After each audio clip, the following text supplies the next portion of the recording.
Hey, it's your girl, the Melanated High Priestess, coming back at you with more carbonation awareness. So for today's video, what I want to discuss is the abuse that's going on over at Carbonation. You know, I saw the videos of Miss Ileana and what she went through, and you know, my heart honestly goes out to her. So for today's video, I want to break all of that down. So without further ado, let's go ahead and jump straight into it.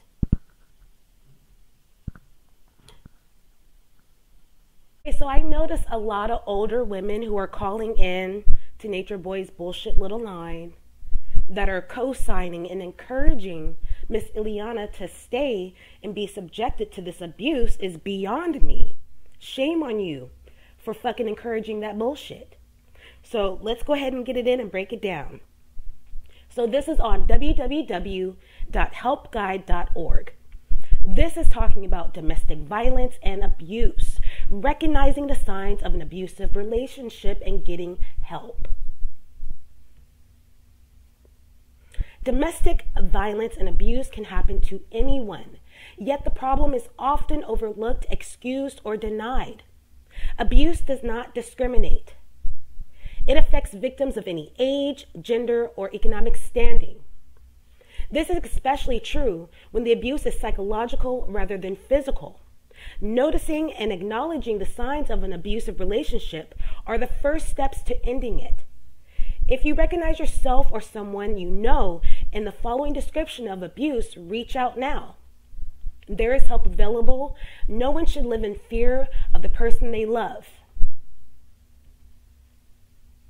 What is domestic violence and abuse? When people think of domestic abuse, they often think of domestic violence. But domestic violence includes any attempt by one person in an intimate relationship or marriage to dominate and control the other.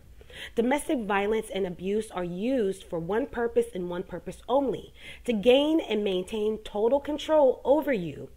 An abuser does not play fair. An abuser uses fear, guilt, shame, and intimidation to wear down and keep you under their thumb. Domestic violence and abuse do not discriminate. Abuse happens within heterosexual relationships and within same-sex partnerships. It occurs within all age ranges, ethnic backgrounds, economic levels, and while women are most often victimized, men also experience abuse, especially verbal and emotional. The bottom line is that abuse behavior is never acceptable, whether from a man, woman, teenager, or an older adult. You deserve to feel valued, respected, and safe. Domestic abuse often escalates from threats and verbal assaults to violence. And while physical injury may most pose the most obvious danger, the emotional and psychological consequences of domestic abuse are also severe. Emotionally abusive relationships can destroy one's self-worth, lead to anxiety and depression, and make you feel helpless and alone. No one should have to endure this kind of pain. And your first step to breaking free is recognizing that your relationship is abusive. So I'm not going to read the whole entire article because, again, like I always say, my people, be a truth seeker. Go out there, find that information yourself. So again, this is on www.helpguide.org. And this is again talking about domestic violence and abuse. So I want to play this little clip. I'm sure everybody has already seen it, but I want to refresh your memory. So as I'm talking about this stuff, and as you're listening to the clips I'm going to play, you can reflect back on what we have been witnessing play out right in front of us. So I have this video. It is coming from The Tea. So everybody go check out The Tea. Hit that like and subscribe button. And let's get it in. So I'm not going to play the whole entire video, but I do want to play a portion, a little clip of it. Well, why you gotta ask right now? Because I told you I didn't need a walk off my Who the fuck you talking to?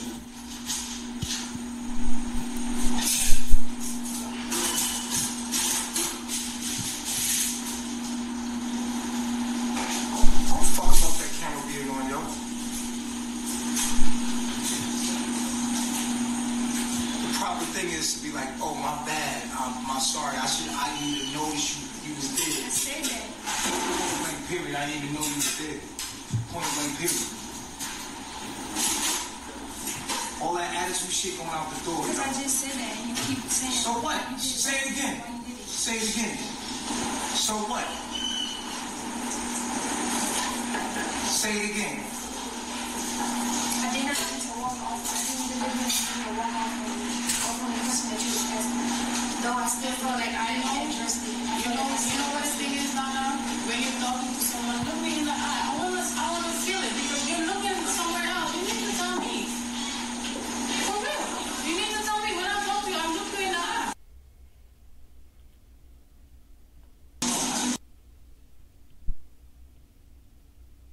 So don't get an attitude, cause you fucking up. And don't ever talk to me like that in front of these women or that TV right there, ever. You know better than that.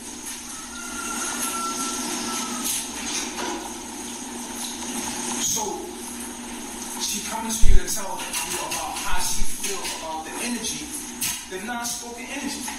Non-spoken energy she feeling. She like, yo, I wanna come to you. She's a Pisces, so you spin her off, she just gonna go right into her shell. And I ain't having that. I'm not gonna watch. She just don't say shit. She just smile like and just don't say shit. While she's going to a shell and Fruit's scared to come to you, we're not having this. Business is thriving right now. We are growing. We're doing good. Nothing's gonna stop us. Not your attitude, not your insecurities. I don't deserve it. We've established that. So at the end of the day, you're gonna make this shit work or what?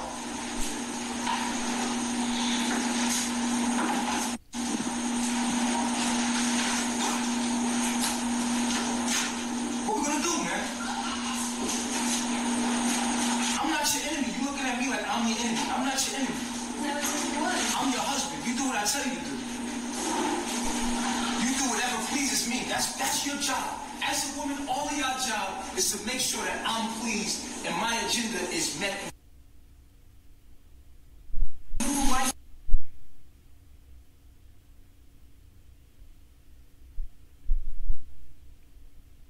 And this clip is from Aboriginal Barbie Trini Love 86. Go ahead and check her out. Hit her like and subscribe button. Let's get it in. Talking sense. I just had my baby girl. You seen what we all went through live on in effect. You seen all that I just went through. And I'm manipulating, trying to talk sense into her mind before she makes a decision out of her emotions because she's young. I'm manipulating her into what? Thinking about the child and its future? Thinking about her and her future? Asking her to think twice before she makes this decision for everybody? That it's fucked up that she even has the rights to actually leave and take my child and walk the fuck off like I don't even have no rights. So what, you tired? Everybody tired. I'm gonna make more children, but this is my daughter. Why? Because this is my daughter. This is my daughter. I can't make another her. I'm gonna make other children, of course, but this is...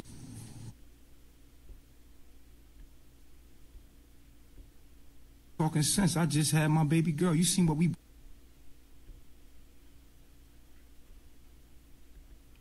And this clip is on Miss Ja. Go check her out. Hit that like and subscribe button. Let's get it in. You thought yourself into existence. It's a thought to not have a thought. That's a thought. They got What people meditation is to focus your mind on one thought at a time completely. That is what meditation is for. Meditation is so that you can focus your mind from having chatter. It's not about completely not thinking at all on one thought. That's what meditation is for, and that is what I did for Eliana yesterday. I had her focus her mind What we did was a meditation. If you've seen what I did last night, I made Eliana meditate and focus her mind, calm her down, focused her on what was important, and I got her back in her chi. Okay, so that's code for manipulate. Okay? He's trying to manipulate the situation using fear, guilt, and all of that shit to keep her controlled and to keep control of the situation, okay? Because also, I call another bullshit. He has the nerve to talk about her taking her child and leaving when this whole entire time he has made it very clear that's your child. Okay? Not his, your child. Not to mention all the women who have gone to carbonation who have had children and have left their children, who he called attachments. Okay? He has plenty of other kids out there, but yet he wants to control this particular situation. That should make you question why. I know why. Because, again, Velvet is one of the day ones. She knows everything that has happened with carbonation, okay? She was there from the beginning. She knows it all. And if she leaves, of course, that's a potential threat for him. So he can't have that. So it's not even about her staying because of the baby. So don't buy that bullshit, because we all know how he feels about kids. They're just fucking attachments. Okay? And also, you must remember, separation is an illusion. Those are Nature Boy's words. Separation is just an illusion.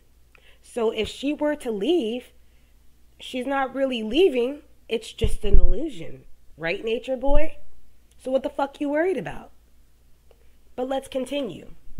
So I want to play this one video because I know a lot of people are like, fuck, why is she still there?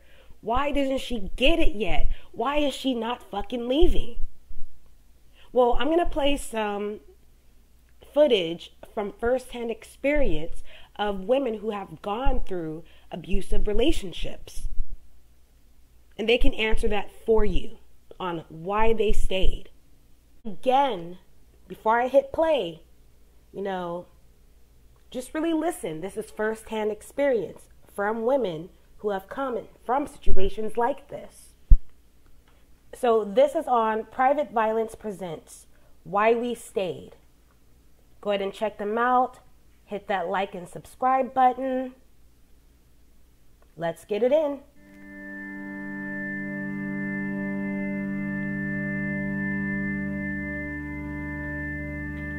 It is the question that I'm asked the most. Why did I stay? Why does any woman stay? And for the life of me, I can't understand why people are obsessed with it, because to me it's so obvious. Why does anybody stay with somebody that they love? We've all been in relationships that, even if they weren't abusive, we're not working any longer, and we all stay far longer than we want. And you stay for the same reasons. You stay because you love the person, or you love what you used to have, or you're trying to take care of your children. When we ask, why did you stay? We're blaming the victim for their abuse, as opposed to asking, why did you hit this person? Or why are you violent? Or why do you feel the need to be violent? Why would somebody abuse?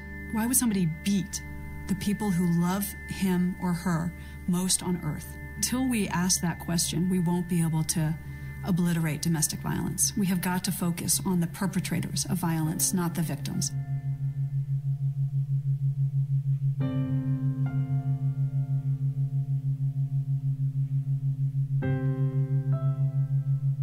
It's cliche, but he really was Prince Charming. He was very kind and sweet and nice. I left what I was doing to come and be with him, and I was alone with him. I didn't have any friends or family in the area. I couldn't find a job, so he paid the bills. And so we got into an argument, and that's the first time that he hit me. He actually threw me up against the wall and started to choke me. And I didn't really understand what was happening because he was not that person all this time. And so when he finally let me go, I thought it was something I did. You know, I wasn't thinking to run. After we got married, it didn't stop. It just got worse and worse and worse. And I felt like I was trapped. At that point, we had moved from where we were across the country again, and I was further isolated. I didn't have any friends or family, and essentially he still was the breadwinner. I was dependent on him. So if I left, what was I going to do? Where was I going to go? You know, how was I going to take care of myself? I felt like no one would understand, and I felt like no one would care. The first full-out physical attack was 5 days before the wedding. Part of me knew I had to leave him right then, that I couldn't marry somebody who had done this. But then this other part of me said, but wait, it was one time. And I told myself he'd never do it again, that I was sure he was very sorry, and I didn't leave. I married him. You stayed with this guy. Yeah, I didn't have a choice. I mean, he told me, and I absolutely, you know, that's the part that it always, it's so interesting to me. It's like, you know, the standard question, why did you leave? Why did you leave? Why did you leave? Well, he was trained by the United States Marine Corps to hunt people down and kill them, and he told me if I left, he would hunt me down and kill me. That's why I didn't leave. I used to pull what he would call my disappearing acts, and that would be, I would, you know, get the boys and get out, because it just was getting too intense. But I would always go back because at least I knew where he was. At least I knew the routine. I knew what to expect. But, you know, it's a terrible way to live, to always be looking over your shoulder. He didn't start out with being abusive. He started out with being incredibly sweet and incredibly attentive and incredibly thoughtful and incredibly kind and saying things to me that no one had ever said and paying attention to me in ways that no one ever had. You know, and I was really taken by it. One of the reasons why we stay is because the behavior is such a drastic change from the person we met in the beginning. And we're constantly looking for the man in the beginning instead of concentrating on the man that is in front of us. Once I understood that, then I made the decision, you know, I gotta go. This is not the same man I married. I mean, I love him, but he's gonna kill me. With every violent moment, I felt further connected to him in this kind of twisted way. I felt that, you know, we had this secret that bound us together and that this was something big and we were working on it. And so we had to stay together until we worked it out. The violence got to a point where I realized that I could die. I had to create a plan. I had to figure out where I was going to go and how I was going to get there and who I was going to reach out to for help, if there was any. I was scared. I was afraid that he would find me. I was afraid that he would be so angry that I left, that he would come after me. I couldn't just get up and walk away. And it was the most terrible feeling to know that I could leave and I still couldn't leave because I was bound by this psychological trap that I thought was love, that wasn't love. You know, I had so much denial. If you had come to me and said, are you being physically abused? You know, if my doctor had asked me or a best friend, I would have said, no, I'm not being physically abused. You do feel isolated and you keep a lot of secrets. You know, you keep a lot of secrets in your heart, in your home, in your head. I stayed because I believed him when he said he wasn't going to do it again. I stayed because I didn't have anywhere to go. I didn't have any money. I didn't have access to any resources. I stayed because my religious community convinced me that I couldn't get divorced because God would hate me. I stayed because I loved him. You know, I stayed because he was the love of my life, and I wanted to believe that love could conquer all, including abuse.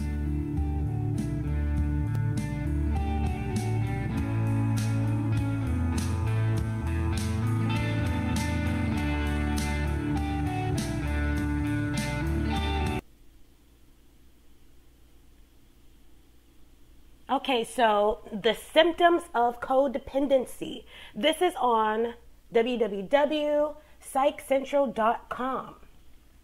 So codependency is characterized by a person belonging to a dysfunctional, one-sided relationship where one person relies on the other for meeting nearly all of their emotional and self-esteem needs. It also describes a relationship that enables another person to maintain their irresponsible, addictive, or underachieving behavior.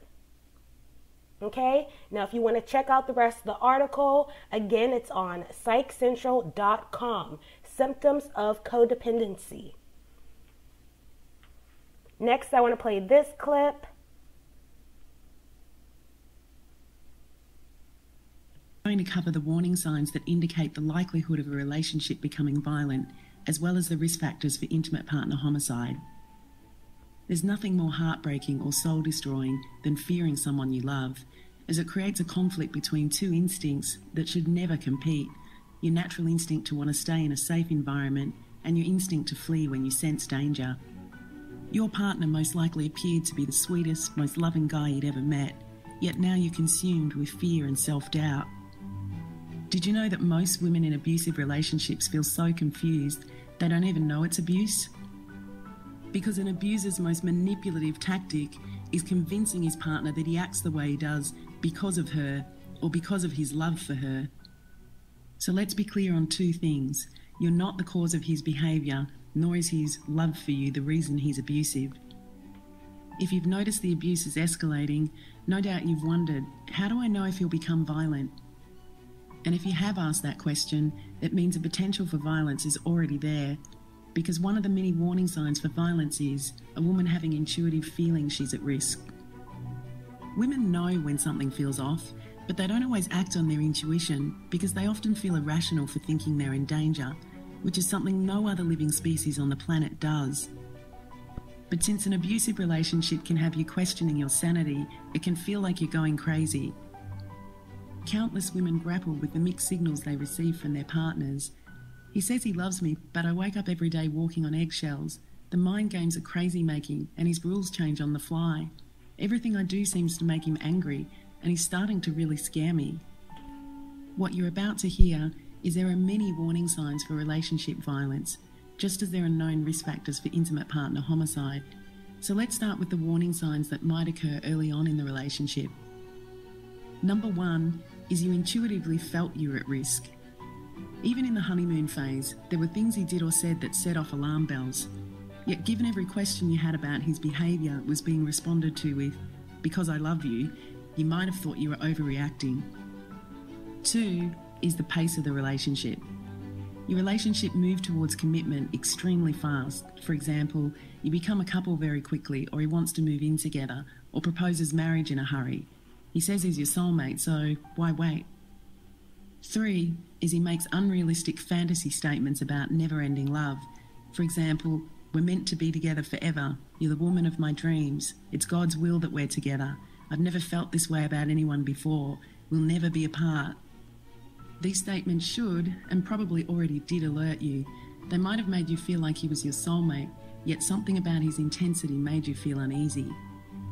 4 is he constantly needs to check on you. "Where are you? What are you up to? Who are you with? Why haven't you replied to my text?" When you're under the spell of his charm in the early stages, his checking on you no doubt felt flattering, but be assured the constant tracking of your movements is nothing to do with love. These are the early warning signs of control. 5 is he frequently displays jealousy. The signs of jealousy will usually be more contained in the early stages, but they will be there. He may show levels of agitation when you spend time with other people or on other things outside of the relationship. 6 is he shows signs of possessiveness. Just like jealousy, the signs might be more subtle in the early stages. They might be in the form of words like, "You're mine." But let me assure you, there won't be anything cute about those words further down the track. "You're mine" equals my rightfully owned property. 7 is he treats the word no as the beginning of a negotiation rather than the end of a discussion. He refuses to hear your no as he sees it as a rejection. Eventually, almost everything you do that doesn't give him control will result in increased hostility. 8 is he isolates you from friends, family, or co-workers. The early attempts at isolating you are usually deceitfully disguised. Here are some examples of the manipulation he might use. "I feel like your friend's jealous and doesn't want us to be together." Or, "That friend isn't good for you and I've got your best interests at heart." "Your family's trying to destroy us." Or, "I'm just trying to protect our relationship." 9 is he convinces you to reduce your normal activities outside of the relationship. He might start with covert manipulation, such as, "Why do you have to go do X tonight? Don't you want to be with me?" Or more blatant manipulation, for example, "You wouldn't be going to X event if you really loved me." There's often an extreme level of intensity in the way he pursues the relationship in the early stages, a tactic that's often referred to as love bombing, which in itself is another form of control. So now that we've covered the early warning signs on the likelihood of a relationship becoming violent, let's look at the warning signs that indicate your life might be in danger. Although the signs of control may have been subtle at first, escalating levels of control equal an increased risk to your safety. You might be intuitively feeling you're at risk, even if you can't quite put your finger on why. Some women have described things as simple as the way he looked at them. For example, "Sometimes a hair would stand up on the back of my neck from the way he looked at me. I just don't know how to describe it." These type of gut instincts should never be minimised, as women are more likely to underestimate rather than overestimate the level of danger they're in. The warning signs mentioned earlier might have dramatically escalated. For example, his unrealistic statements of never-ending love might now include threats about never leaving or that he can't live without you. His constant checking might include removing your right to privacy to the point of checking your phone, monitoring your calls, your emails, your search history, and demanding passwords to your social networks. His jealousy will likely have escalated to outrage towards anything that takes your attention away from him or the relationship. For example, eye contact with another male can cause fits of rage, and friendships with the opposite sex might be completely banned. No matter what you do, you're accused of cheating on him. His possessiveness might have escalated to needing to know where you are at all times, which causes you to feel increasingly anxious if you notice a missed call. His level of entitlement makes it clear that he owns you, that you're his property, and if he can't have you, no one can. His refusal to hear the word no might escalate to commanding complete obedience to every request, including sex, and any refusal to comply results in punishment, withdrawal of love, or violence. Isolation from friends and family might have increased and could involve moving to a location where you don't have a support network. Activities outside of the relationship, including work, might be restricted or completely banned. These are just some of the warning signs that you're in a dangerous relationship, whether it's physically violent yet or not. But the most important part to pay attention to is your own intuition and internal warning system. You don't need concrete evidence that you're at risk. If you feel afraid, there's a good reason you're feeling this way. If this is you or someone you know, please contact your National Domestic Violence Hotline for assistance with safety planning. You don't need to face this alone. In the final part of this video, we're going to look at the risk factors for intimate partner homicide. As well as the escalating warning signs already mentioned, these are the signs that showed in many cases of women who were killed or almost killed by a current or former intimate partner. This information comes from the extensive research done by Dr. Jacqueline Campbell, who specialises in intimate partner danger assessment, as well as Gavin DeBecker, who's a risk assessment specialist. So let's go through the factors that increase a woman's level of risk. Physical violence increasing in severity and frequency. A partner who's attempted to choke, which is essentially broadcasting his ability to kill. A woman believing her partner's capable of killing her, which we mentioned earlier. Her violent partner has access to or owns a gun. The woman's received previous injuries that could have led to death. He was violent towards her during pregnancy. He controls all of her activities.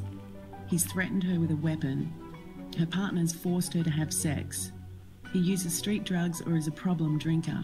It's important to note that while drugs and alcohol are not the cause of his violence, they do increase her risk of fatal injury. Her partner's threatened or tried to commit suicide, which means there's an increased risk for homicide-suicide. Her partner is or becomes unemployed, resulting in him feeling worthless. He's violently jealous. For example, if I can't have you, no one can. The woman has a child or children from a previous relationship that aren't his. Her partner's been violent towards her children, his stepchildren. He's violent outside of the home or destroys her property, particularly items of a symbolic nature. He's previously been arrested for relationship violence. Her partner stalks her or has others report on her activities. The woman stating she's leaving or planning to leave a violent or controlling relationship. The first 3 months after she leaves and the entire first year after leaving. Whilst leaving and shortly after leaving are extremely high risk periods, it doesn't end there. The risk can re-escalate any time he experiences a life event or receives proof that he no longer has control over the relationship. For example, she goes to court or he finds out she has a new partner, which are signals she's not coming back. It's important to note that not all women who were killed or almost killed experience violence in their relationship. In these cases, the level of stalking was often overlooked as a potentially lethal warning sign. So the degree to which he tracks and controls her activities directly correlates with an increased level of risk, despite the fact that there might not have been any physical violence in the relationship. The UK now recognises coercive control as a serious crime, and more lives will be saved when other countries follow their example. Not all of the warning signs mentioned will be present in every situation, but in a controlling or violent relationship where one of them is, a person's life may be in danger. If this is you or someone you know, please contact your National Domestic Violence Hotline for assistance with safety planning. If you have access to a computer from a safe place that he can't monitor, here are 2 websites that can help determine the level of risk an abuse survivor has of being killed by her intimate partner. The Danger Assessment Instrument, which can be found at dangerassessment.org, and the Mosaic Threat Assessment Method, which can be found at mosaicmethod.com, which can be used to assess the risk for both females and males. Acknowledging that a person you care for might fatally harm you is a lot to grasp, especially when they say they love you. Most people are unaware of warning signs for the likelihood of a partner becoming violent or lethal, so this information has been put together to help women understand that abusive relationships can become violent. With 1 in 3 women experiencing relationship violence at some stage during their lives, someone you know needs this information. The more we spread awareness of the early warning signs, the more we can help before it's too late.